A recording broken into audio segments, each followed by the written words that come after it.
ರಾಜ್ಯದಲ್ಲಿ ಬೆಲೆ ಏರಿಕೆಯ ಬಗ್ಗೆ ಸಿಡಿದೆದ್ದ ಜೆಡಿಎಸ್ ಮುಂದಿನ ಶನಿವಾರ ಬೆಂಗಳೂರಿನಲ್ಲಿ ಬೃಹತ್ ಹೋರಾಟಕ್ಕೆ ಕರೆ ನೀಡಲಾಗ್ತಾ ಇದೆ. ಕುಮಾರಸ್ವಾಮಿ ಅವರ ನೇತೃತ್ವದಲ್ಲಿ ಬೃಹತ್ ಪ್ರತಿಭಟನೆ ಹಮ್ಮಿಕೊಳ್ಳಲಾಗಿದೆ. ಹಾಸನದಲ್ಲಿ ಜೆಡಿಎಸ್ ಯುವ ಘಟಕದ ಅಧ್ಯಕ್ಷ ನಿಖಿಲ್ ಕುಮಾರಸ್ವಾಮಿ ಸ್ಟೇಟ್ಮೆಂಟ್ ಕೊಟ್ಟಿದ್ದಾರೆ. ಕಾಂಗ್ರೆಸ್ ಪಕ್ಷ ಅಧಿಕಾರಕ್ಕೆ ಬಂದು 2 ವರ್ಷ ಆಗಿದೆ. ಇಲ್ಲಿವರೆಗೂ ಒಂದಿಲ್ಲೊಂದು ಬೆಲೆ ಏರಿಕೆ ಮಾಡ್ತಾನೇ ಇದ್ದಾರೆ. ಕಾಂಗ್ರೆಸ್ ಪಕ್ಷದ ಬೆಲೆ ಏರಿಕೆ ಬಗ್ಗೆ ಈಗ ಚರ್ಚೆ ಜಾಸ್ತಿ ಆಗಿದೆ. ಈಗಾಗಲೇ ಮಿತ್ರ ಪಕ್ಷ ಬಿಜೆಪಿಯವರು ಹೋರಾಟವನ್ನ ಮಾಡ್ತಾ ಇದ್ದಾರೆ. ನಾವು ಹೋರಾಟವನ್ನ ಮಾಡ್ತೇವೆ ಅಂತ ನಿಖಿಲ್ ಕುಮಾರಸ್ವಾಮಿ ಅವರು ಹೇಳಿದ್ದಾರೆ.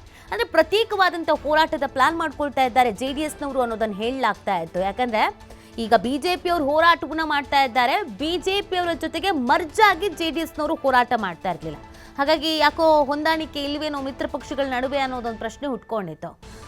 ಈಗ ಸ್ವತಃ ನಿಖಿಲ್ ಕುಮಾರಸ್ವಾಮಿ ಅವರ ಪ್ರತಿಕ್ರಿಯೆ ಕೊಟ್ಟಿದ್ದಾರೆ. ಮಿತ್ರ ಪಕ್ಷದವರು ಹೋರಾಟ ಮಾಡ್ತಿದ್ದಾರೆ, ನಾವು ಮಾಡ್ತೀವಿ ಅಂತ. ಅಲ್ಲಿಗೆ ಪ್ರತ್ಯೇಕ ಹೋರಾಟದ ಸುಳಿವು ಸಿಗ್ತಾ ಇದೆ.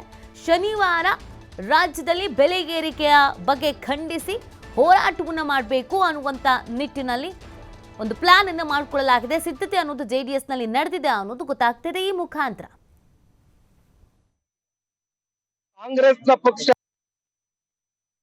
ಬೆಲೆ ಏರಿಕೆ ವಿಚಾರಕ್ಕೆ ಸಂಬಂಧಪಟ್ಟಂತೆ ಸಾಕಷ್ಟು ಚರ್ಚೆಗಳು ರಾಜ್ಯದಲ್ಲಿ ಪ್ರಾರಂಭ ಆಗಿದೆ.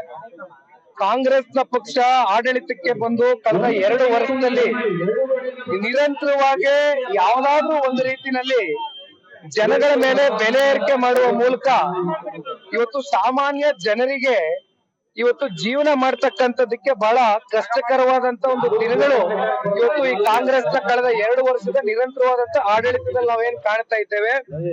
ಇದರ ವಿರುದ್ಧವಾಗಿ ಇವತ್ತು ಬೆಂಗಳೂರು ನಗರದಲ್ಲಿ ಮುಂದಿನ ಶನಿವಾರ ಒಂದು ದೊಡ್ಡ ಮಟ್ಟದಲ್ಲಿ ಇವತ್ತು ಜನಗಳಲ್ಲಿ ಜಾಗೃತಿಯನ್ನ ಮೂಡಿಸ್ತಕ್ಕಂತ ಒಂದು ಹಿನ್ನೆಲೆಯಲ್ಲಿ ಸನ್ಮಾನ್ಯ ಶ್ರೀ ಕುಮಾರಣ್ಣ ಅವರ ಒಂದು ನೇತೃತ್ವದಲ್ಲಿ ಒಂದು ಬೃಹತ್ ಕಾರ್ಯಕ್ರಮವನ್ನ ಆಯೋಜನೆ ಮಾಡ್ಕೊಂಡಿದ್ದೇವೆ. ಒಂದು ದೊಡ್ಡ ರ್ಯಾಲಿಯನ್ನ ಮಾಡ್ತಾ ಇದ್ದೇವೆ.